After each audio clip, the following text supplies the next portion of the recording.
Hey you, I'm Ali Amo, and this is the Lease on Life podcast. I have a very special treat for you today. I'd like to introduce you to DJ. DJ is a philosopher, poet, and strategic anarchist. Isn't that an interesting one? Who burns down illusions and turns life's chaos into a map for divine adventure. How are you today, DJ? I am doing wonderful. Thank you for having me. How are you? Yeah, I'm good. I've been very excited to have you on for a while. We've got so much to cover, but just off your intro, I have at least 7 questions. Oh, let's see. Hopefully, Um, I have 8 answers. well, strategic anarchist screamed at me. What does that mean? So, everybody kind of plays life the same way, right? You kind of follow the same script. And so, my whole thing is just to get people to understand why you're doing what the person in front of you is doing. Because so often you just stand in line and don't really know why you're standing in the line. And then you finally get there and you're like, I really could have done without standing in this line. So I just want to open people's eyes up and views before you live this life that's never yours and actually do something with it that you desire to do. And so I just like to ruffle feathers a little bit and, plant some seeds of thought. It sounds like that comes from your own personal experience as well, but it's a story you hear too often. I even I remember mean, talking to my GP, my doctor. I said to him, "What were you gonna do with your passion in life?" He said, "I have no idea," because his father and his grandfather and his brother, everybody were doctors. It was just he followed the line, as you say. But what was your experience? So for me, it's actually funny because, I was flunking out of college and I'm sitting there surrounded by all these people who are saying, you're going to do amazing things. You're going to go off to do this. And I'm like, yo, I don't even know how I'm going to explain to my mom that I flunked out. Um, so I'm just thinking like, you know what? I'm going to make things happen for me. I'm going to do what nobody's done before. I'm going to go from academically disqualified to medical school. And so like I spent 10 years going to school, sleeping in my car, working 2, 3 jobs, and everybody was giving me all this applause. And then when I got to the end of it and I was on the other side of the bed and I'm like, you know what? I can't do this anymore. Like I can't look at people who are coming to me wanting help, wanting to be energized and feel good in their body and letting them know like, well, this isn't what I can really do for you. I can give you a prescription to kind of put a band-aid on this, but I'm not actually going to solve anything and I'm moving on to the next patient. And I'm like, yo, I couldn't do that for the next 30 to 40 years and just slowly watch people's like they just lost hope. And so that's not what I came into medicine for. That's not what I wanted to do awesome things for. Like I wanted to inspire people to light up, to enjoy, to just experience life in the flesh and in the present. And so that's when I walked away. What made you go into medicine in the first place? Was it because the belief, like, doctor, lawyer, engineer was the path to success that was taught to us?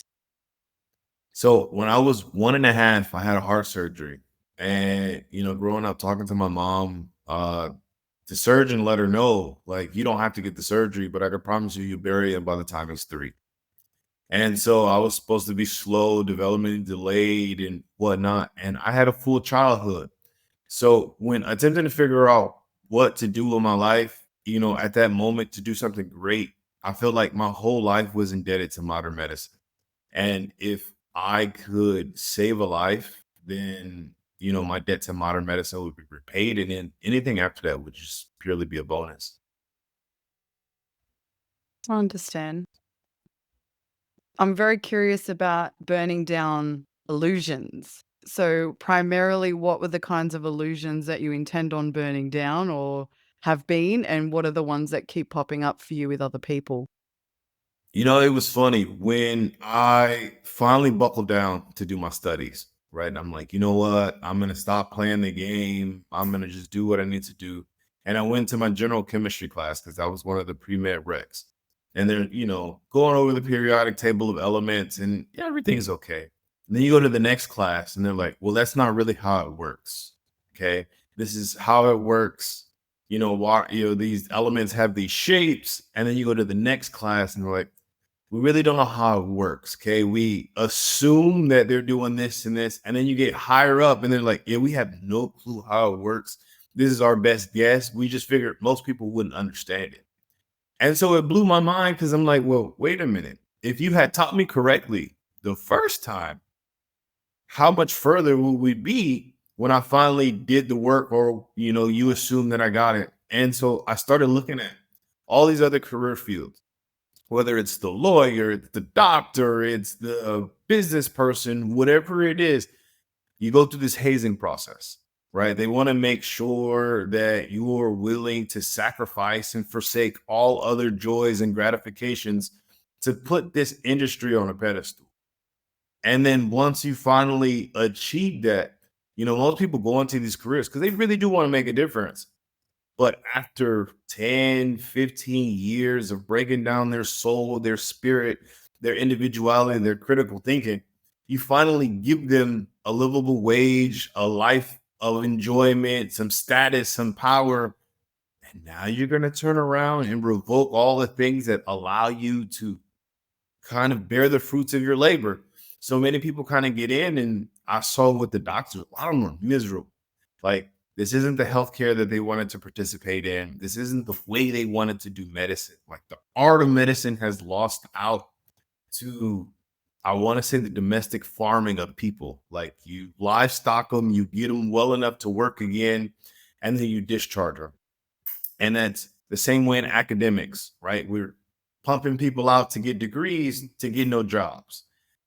We are professions where people don't have to spend thousands upon thousands to get in debt, to do training that people don't even really have to use what they got their degrees for. People are working jobs until they're retiring because that's when they'll explore and enjoy the world. But you're old, you're decrepit, you can't move, you don't want to be on a plane anymore, your loud noises bother you. So we've just done things so backwards for so long that it's just like, well, why not ask why? What happens to that childlike enthusiasm of asking why, asking where, asking how, and asking questions till you get to the point where people have to get comfortable saying, I really don't know. And then once you get to that place, I don't know, where do you build it up? Where do you construct your own reality? We've seen it in the science field where what we thought was correct and was the way of doing things, it's changed. And it's funny how the industries do it. They just move forward. They don't tell you what was wrong. They don't harp on it anymore. They just move forward in a completely new direction. Versus when you speak to people and, that person who was brave enough to kind of venture out on their own, every mistake, every opportunity that they've taken or they had to sacrifice gets thrown in their face. And so it's like, well, why not use that level of scrutiny on these status quo systems? There was a neuroscientist that I spoke to on a podcast episode who was talking about the problem that she found in science, because imagine dedicating 20 to 30 years of your life for some discovery that you're known for, only to have your students getting funded to do research into that field and finding something that contradicts something that you were known for.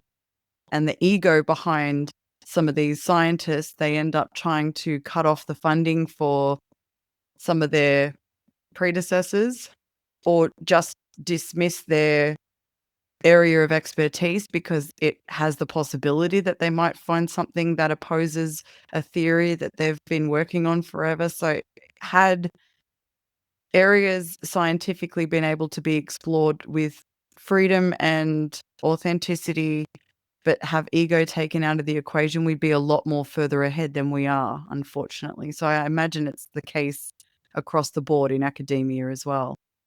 I mean, I'd agree. If we removed money and status away from a lot of things, I mean, we probably would be advanced far more as a civilization. I was part of the academic research committee for my medical school, and there were a couple of really cool experiments that some of the professors wouldn't allow because since they didn't create it, it wouldn't be their intellectual property. And so the publishing would look a little different. And for a lot of the researchers, publications is the gold standard. And so a lot of them are like putting their names, and I dare I say the sanctity of research isn't what everybody heralds it to be. And I think it's unfortunate that a lot of people don't even really know how to read research papers.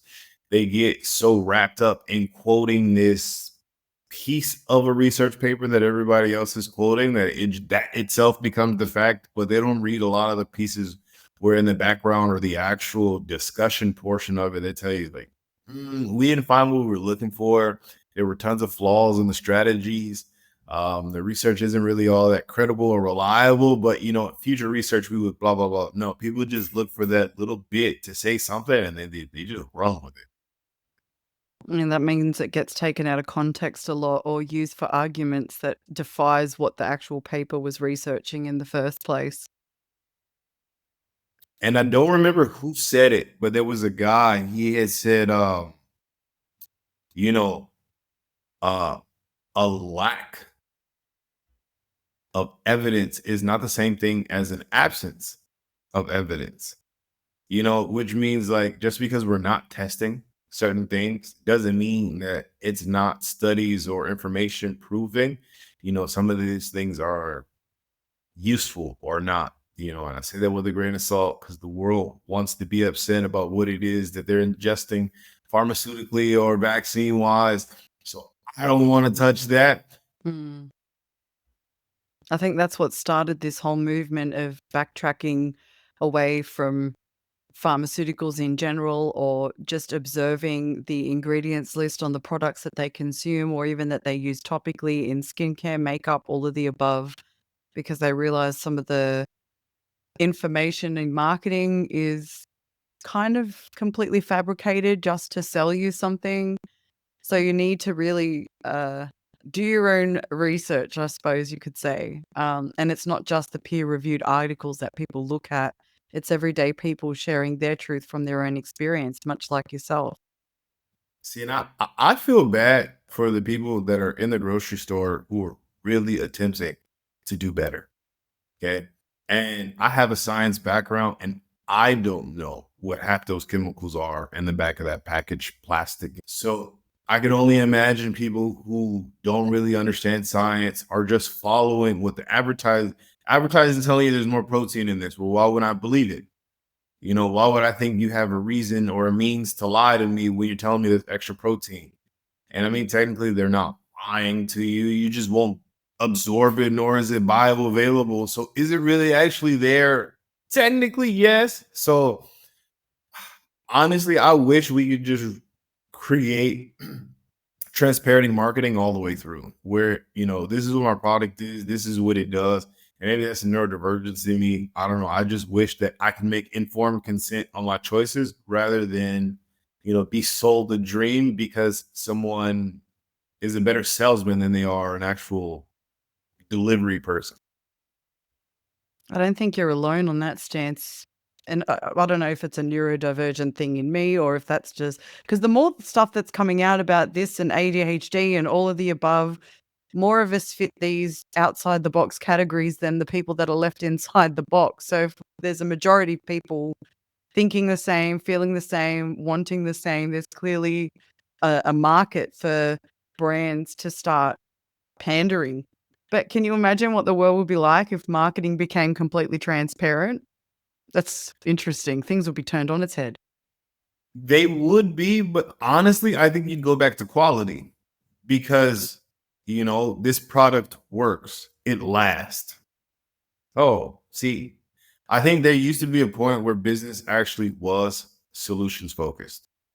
Mm. And I've gone to a couple of trainings, a couple of seminars, been in a couple of programs where it's unfortunate that we have studied the psyche of the human nature, not to improve humanity, not to overflow society with pro social benefits. We have narrowed down the human psyche to sell more. And Consumer so it's psychology. Mm. right. And it's absolutely utterly ridiculous because we have we have profited off of looking like we know how to care Mm. instead of Well said. actually caring and improving human well-being. I was also thinking, and I was going to ask you, if the premise of business is to solve problems, would actually solving problems be profitable?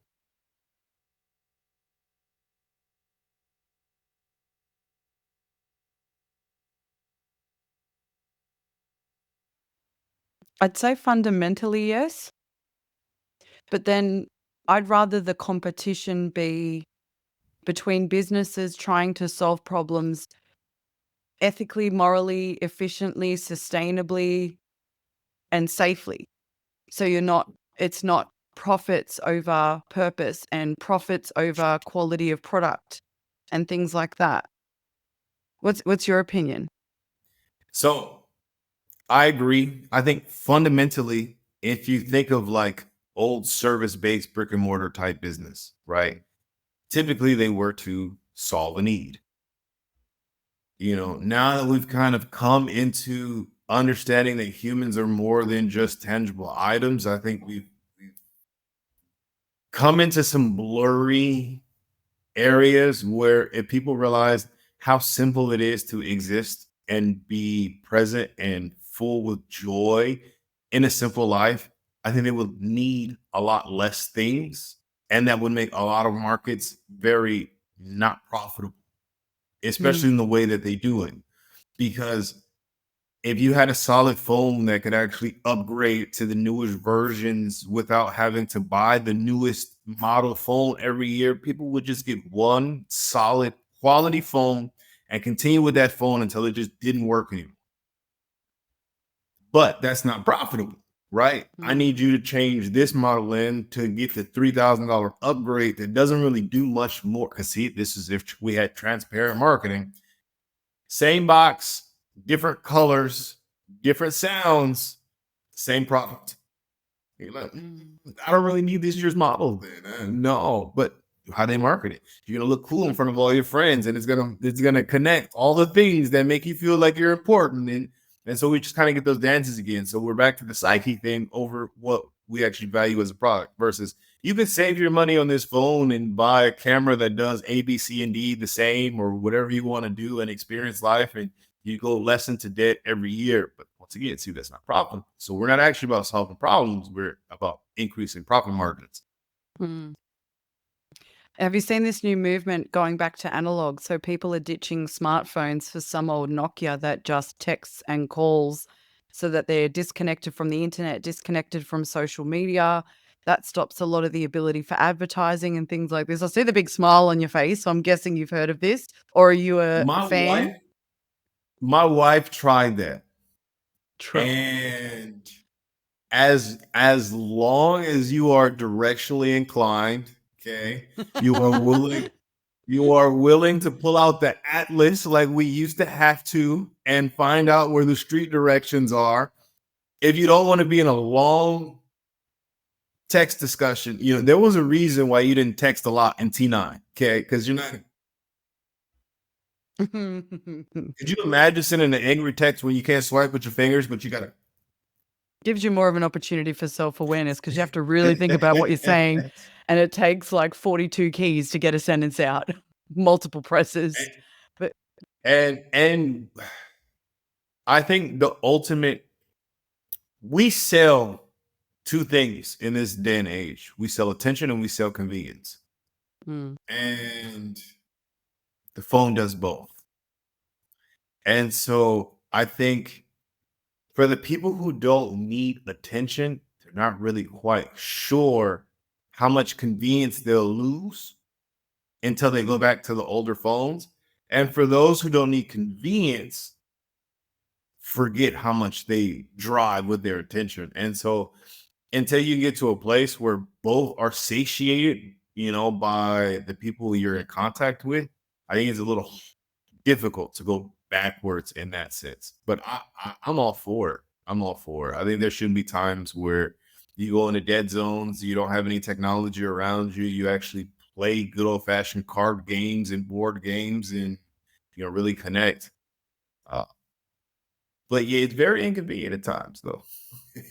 When you I need didn't think about directions, it or with you the need to send maps. an Yeah. email, or you want to look up the hours to a store, like there's a lot of things that we forget that weren't as easily accessible. I got a girlfriend of mine who expressed to me the other day that that's what she was planning on doing.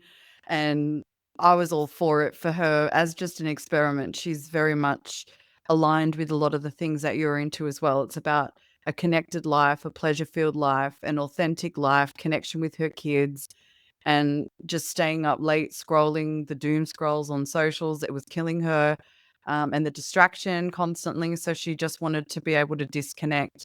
And so I thought this will be an interesting little test. I'm curious to see how she go because she's done I think it was 24 hours away from um, social media. She's done all of those sorts of they're like little incremental steps into the disconnect from the internet side of life.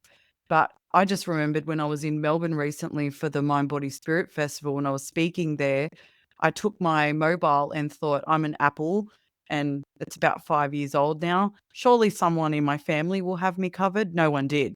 No one had the lightning cable. They were all USB-C. They've all had the upgrades. And so I had to live 3 to 4 days without a phone at all. And at first it was very terrifying, I suppose you could say. Nobody could contact me. I could contact anyone, couldn't jump on the internet for anything. But by day 2 or day 3, I just found a new zest for life. And just going for a walk randomly in a Melbourne suburb I'd never been to before. And everybody I was walking past was always on their phone. And I'd ask for the time because I had to be back. And they're all looking at their phone when they had a watch on. And I just realized like how much we're so dependent on technology and we forget to just absorb our surroundings. I was so much more present, immersed in nature all the time. And I realized how much of my life I was kind of wasting away on the phone. And I thought I have to do something with this knowledge, this experience. And I have yet to do anything with it since returning. But yeah, it was one of the most um, gratifying experiences, although it was a bit of a distraction at the time because it was a bit disruptive to what I was doing there. But something I don't regret for a second. I actually need to lose my phone or let my battery run out on purpose to have that experience again because parting from it is not an easy thing to do. So hats off to your missus for giving it a go until the maps needed to be used anyway. You know, the most that I come into, like the radical minimalist lifestyle, were introductions by my wife. She had us go to Peru, so we were in the jungles of Peru, and I realized there's some conveniences in life that you take for granted, like just going in and flushing your toilet, and not having roaches just be everywhere as soon as you turn on the light. Parts of me love that outdoor, in the rough atmosphere, and other parts of me loved the civilized kind of distance we put away from nature. So I want a hybrid. I want a hybrid model where I can keep out the bugs and the insects that I don't want. Feel free to roam into nature, disengage, be connected, get grounded, and be close enough to access. So when I find that location in that place, I'll let you know so you can come check it out.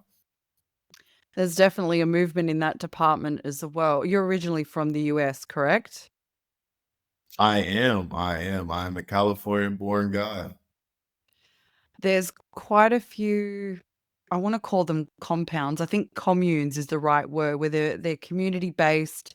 They create their own buildings, living off the land. They all have a job, um, money free. This is all like a bartering society. Have you heard of these? And they all work together. I had even so much where in Virginia, my landlord, he was thinking about starting one. So we kind of got into like the nuts and bolts of like what you needed to begin the community and start it. It's no joke. It's a hefty upgrade.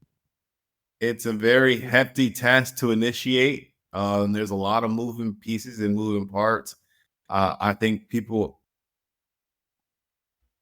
you're at a roommate you didn't like, but you could just go somewhere and be in the city and avoid them. Like it's another thing where like, your roommate is your housemate, but you require for them for water and for them to do their part in the food.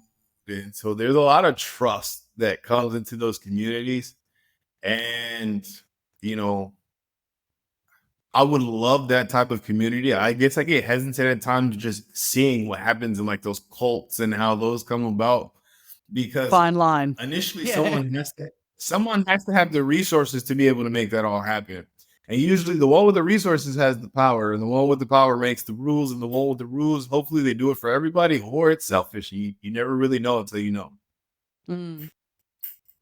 I've heard it's not easy to get in those things either. It's something I was looking into, and the movement is growing. They're starting to look at doing that in Australia as well in a very different capacity, like to separate and privatize so that the land that they're on is purchased in like some kind of trust.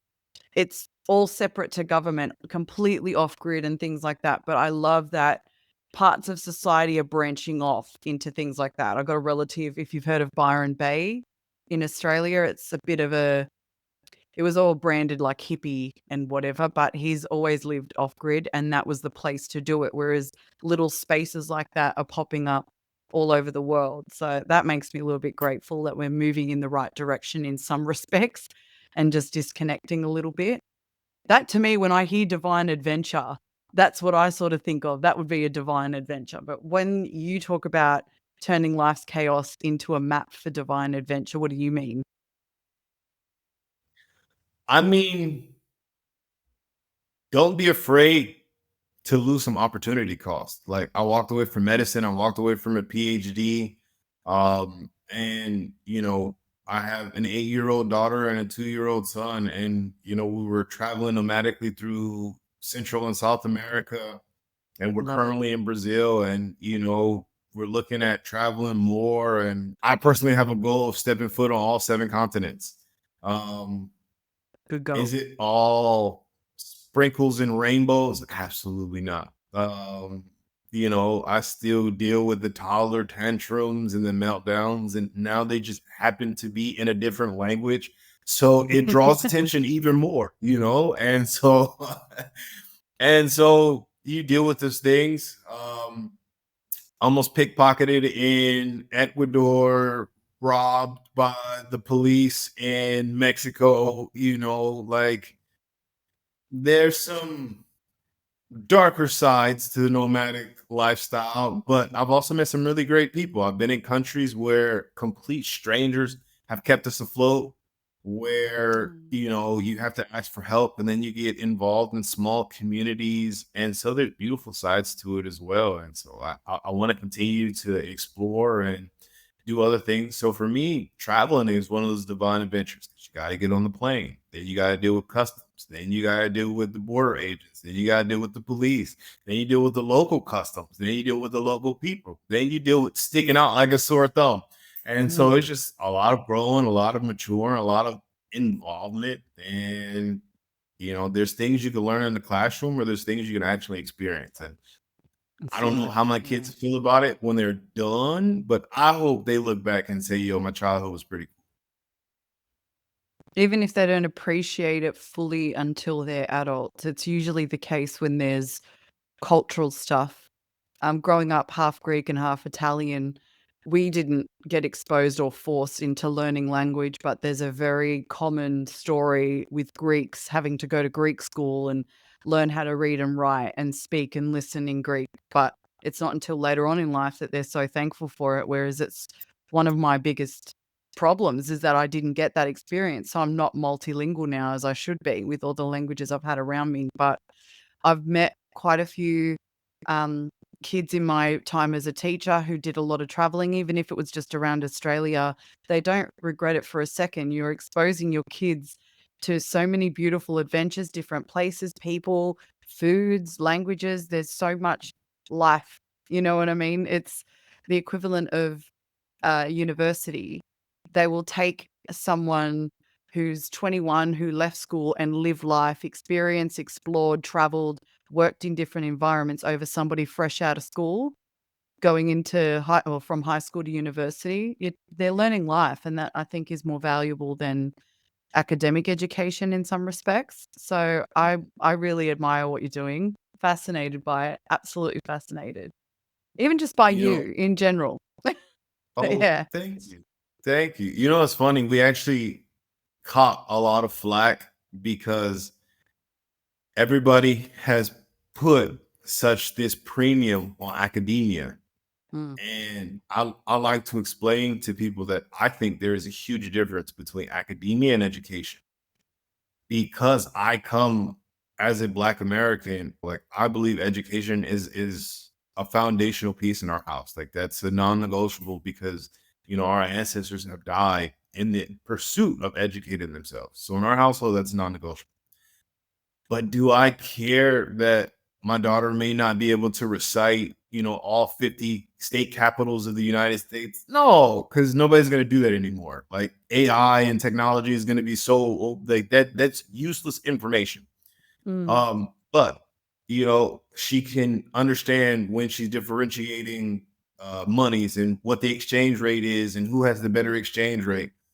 She's understanding how to implement street vendors and sell things when she wants to go to different places to run the businesses. She's learning how to talk to adults in different customs and cultures. And so that's education to me. And you can never get that in academics, right? Those are the people who get double degrees, come out, don't know how to talk to anybody. And so they work in a field that has nothing to do with their degrees, but they're just surviving. And so I didn't want that. And because I've seen on the other end, it's not all it's cracked up to be, like the academic jobs are in the run for the money with AI. College and it's like up secondary education is going to be in a run for its money because there's so many neurodivergent people, you could hyper fixate for a weekend and I'm sure take a calculus level, like honors level courses. And so the day and age of systematized institution test based learning, I think is going to come to an end. And I'd rather her understand life skills when that system changes, or if we decide to go away from it entirely rather than depend on it. And that's the burning down illusions, right? Because everybody, she's not going to normal school. Well, wherever will she socialize? Even in the place that get you in trouble for talking to your friends, like that socializing place. You mean the place where most kids like develop all these insecurities because people made their lives living hell and none of the adults were worried about it because they were living their own lives and their own trauma? That place? You mean the place that we're supposed to be friends for the rest of our lives, but I can raise on one hand how many people I know that actually keep in touch with the people they went to high school with. Like, let's be real. Like that's an artificial environment and it's a daycare. You stuff them with information that you seem as worthy or whatever, and then they get passed through there. And so you either pour more into them, they're good employees, or they're not, and you discard them to the side. But then you look at all the people who are doing the businesses, right? The entrepreneurs, the people who are taking over, who think differently. mm. They don't. The C students usually make the best entrepreneurs because they're smart enough to get the material. They don't play by the rules, right? The A students make great employees, and you would hear all this. I don't want to hear say all the glory stories, but there's people who just fall through the cracks all the time in the institution, like the academic institution, and it doesn't serve any benefit when they could have been working on something that actually lit them up, that actually Mm. didn't need any external motivation to learn. They just took it and did it on their own. Well, in mainstream education, there's a huge downfall when it comes to the social and emotional growth and progress of children. That's what I saw as a primary teacher. I think you call it elementary in the US, but I've seen kids not only fall through the cracks, but be pushed down them because of behavioral issues when there were things going on at home and they had social and emotional growth that needed to occur and support that wasn't really there. So how can you expect someone to perform academically when they're distracted by life? And that's the case for all of us. If you test an adult at different times of the day, the same test and over different periods of their life, you're going to get different results depending on what they're going through. So the idea to sit everyone in a room on timer, giving them the same thing for a test and expecting that to be an accurate representation of what they know, what they think, what they can do, and what they can express isn't right at all. And it made me think while I was listening to what you were saying. Do you remember there was an image going around and it showed a classroom in the 1800s and a classroom today, and they're exactly the same? Yeah. The only difference now would be there's an interactive whiteboard and the blackboard's sort of being phased out, but everything is still the same. Society is so different, and we're very much preparing children for the past instead of the future. We don't know how to prepare them for it. So I think the next 5 to 10 years are going to be a very interesting time. So thanks for being here with us for this ep. New ones will come out to you every other Thursday. If you'd like to get your copy of the book Detangling the Web of Life, The Complete Guide to Understanding You and Everyone Else, the link will be in the show notes. And as always, you can download your free PDF of The Complete Web of Life Philosophy at www.weboflife.au. If you'd like to get in touch with DJ, you can do so at pleasureledlife.com for all your bookkeeping needs. And if dispersing video content you've created to multiple platforms is a struggle for you at the moment, DJ has created a unique AI-assisted platform to get your message out into the world. You take it easy, beautiful people. You'll hear from me soon.